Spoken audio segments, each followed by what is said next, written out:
CM sir உட்காந்தாங்க. இந்த வாய்ப்பு வந்து எனக்கு கிடச்சிருந்தது இன்னைக்கு. அடுத்தது சாப்பாடு நல்லா இருக்கான்னு கேட்டார். ஐயா ரொம்ப நல்லா இருக்கு ஐயான்னு சொன்னேன். அவர் கையால் விட்டு ரொம்ப ரொம்ப ரொம்ப பிடிச்சிருந்துச்சு. எங்களுக்கு காலை உணவு கொடுத்ததுனால சிஎம் ஐயாக்கு ரொம்ப ரொம்ப நன்றி.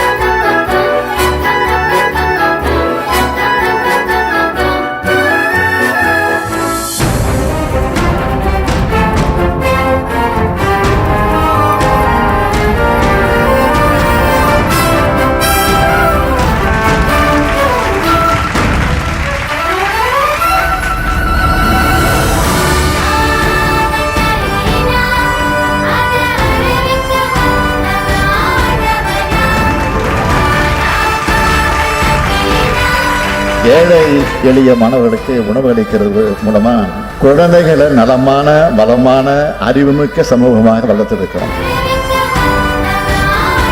ஏன்னா குழந்தைகள் தான் தமிழ்நாட்டோட எதிர்கால சொத்து. அதனால தான் காலை உணவு திட்டத்தை ஒதுக்கீடு பற்றி அதிகாரிகள் என்னோட விவாதிச்சப்போ அதை நிதி ஒதுக்கீடுன்னு சொல்லாதீங்க, வருங்கால தலைமுறையை உருவாக்குற முதலீடுன்னு சொல்லுங்கன்னு ஆணித்தரமா சொன்னேன்.